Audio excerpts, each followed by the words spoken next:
Kita semua kayaknya udah akrab banget ya sama yang namanya Docker, tapi pernah kepikiran nggak gimana kalau ada cara yang lebih aman, lebih enteng, dan lebih nyatu sama sistem Linux buat jalanin kontainer? Nah, pas banget.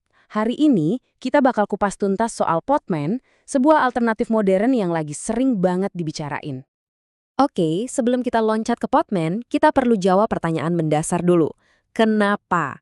Kenapa sih kita butuh alternatif lain kalau Docker udah kayak raja di dunia kontainer? Jawabannya ternyata ada di dalam arsitektur Docker itu sendiri, yang punya beberapa kelemahan. Ini dia nih dua masalah utamanya. Pertama, Docker itu punya satu otak pusat yang namanya daemon. Semua kontainer kita itu bergantung sama satu proses ini. Jadi kalau daemonnya nge-crash, ya udah, semua kontainer kita jadi kayak anak ayam kehilangan induk, jalan tanpa ada yang ngontrol. Kedua, dan ini yang paling krusial, daemon Docker itu jalan dengan hak akses root. Artinya apa? Setiap perintah Docker itu punya kekuatan super buat ngakses seluruh sistem. Ini ibaratnya kita ngasih kunci master ke setiap orang yang cuma butuh masuk ke satu kamar. Risikonya gede banget. Nah, disinilah Podman masuk sebagai pahlawan. Coba deh perhatiin definisinya. Kata kuncinya adalah tanpa daemon. Podman ini membuang si perantara tunggal tadi. Dia langsung ngobrol sama komponen-komponen Linux yang dibutuhin, jadi setiap kontainer itu bisa jalan sebagai proses yang mandiri. Analogi ini benar-benar pas buat ngegambarin bedanya. Bayangin aja, Docker itu kayak manajer yang ngawasin semua karyawan. Kalau manajernya nggak masuk kerja, wah bisa-bisa operasional kantor berantakan. Nah, sebaliknya, Podman ini bikin setiap kontainer jadi kayak pekerja lepas yang independen. Mereka nggak butuh diawasin sama satu bos dan bisa jalan sendiri-sendiri sebagai proses Linux biasa. Jauh lebih efisien dan pastinya lebih kuat. Tabel ini benar-benar merangkum semuanya dengan jelas. Lihat deh poin-poin utamanya. Podman itu nggak punya daemon. Terus, mode tanpa root atau rootless-nya itu fitur bawaan, bukan sekedar tambahan, yang otomatis bikin rating keamanannya melonjak.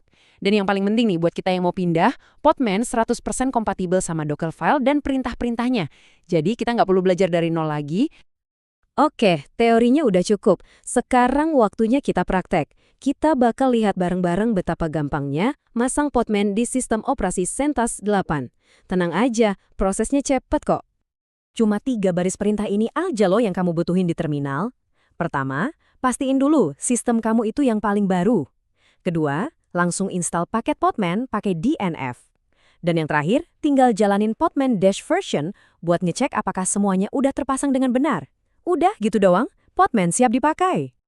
Oke, sekarang ayo kita mulai main-main sama kontainer. Kalau kamu udah terbiasa sama Docker, bagian ini bakal terasa kayak pulang ke rumah. Perintahnya itu sengaja dibuat sama persis biar transisinya gampang. Bahkan banyak loh yang bikin alias Docker sama Podman di sistem mereka dan semuanya tetap jalan lancar. Langkah pertama, tentu aja kita cari dulu image yang kita mau. Sama persis kayak di Docker, kita pakai perintah search buat nyari image di repositori publik. Misalnya Docker Hub. Udah ketemu image yang cocok, sekarang kita unduh atau kita pull image itu ke komputer kita. Perintah ini bakal narik image Hello World dari Docker Hub dan nyimpan di sistem lokal kita, siap untuk dijalankan. Nah, buat mastiin image-nya udah beneran ke-download, kita bisa cek pakai perintah Podman Images. Nanti bakal muncul daftar semua image yang udah tersimpan di komputer kita. Simple dan jelas. Dan ini dia momen yang kita tunggu-tunggu. Kita jalankan kontainer pertama kita. Cukup ketik Podman Run, terus diikuti nama image-nya. Sama persis kan sama Docker? Podman bakal langsung bikinin dan jalanin kontainer dari image itu. Setelah kontainernya jalan, gimana cara kita lihat statusnya? Gampang, pakai Podman ps-a. Opsi -a ini penting banget ya, supaya kita bisa lihat semua kontainer, baik yang masih aktif ataupun yang udah berhenti. Ini perintah wajib buat manajemen sehari-hari. Sejauh ini semuanya terasa familiar kan? Tapi sekarang kita bakal masuk ke fitur yang jadi pembeda utama dan bisa dibilang kekuatan supernya Podman. Kemampuannya buat jalan di mode rootless atau tanpa root secara asli. Ini bukan cuma sekedar fitur tambahan, tapi ini adalah filosofi dasarnya. Jadi, apa sih artinya rootless itu?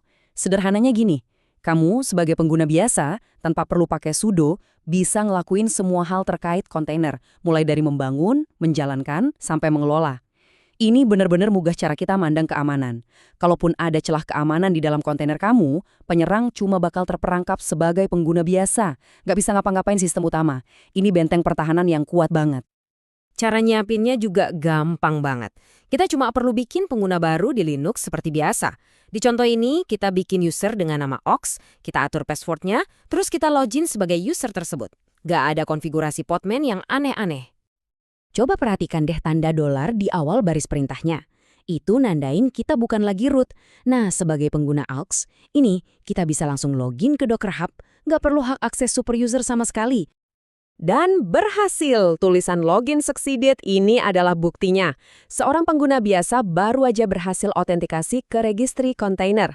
Dari titik ini, si pengguna Aux punya kekuatan penuh buat narik, bangun, dan jalanin kontainer di dalam areanya sendiri tanpa pernah membahayakan sistem utama. Keren kan? Oke, yuk kita rekap sebentar.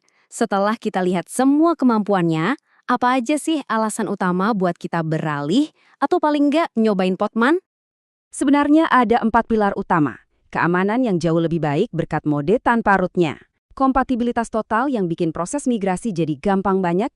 Integrasi yang dalam dengan sistem D, jadi kita bisa ngelola kontainer kayak layanan Linux biasa. Dan yang terakhir, arsitektur tanpa daemon yang bikin Podman lebih kuat dan efisien. Jadi, pertanyaannya sekarang kembali ke Anda.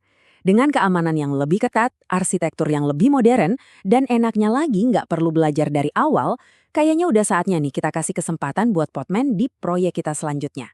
Gimana? Tertarik buat coba?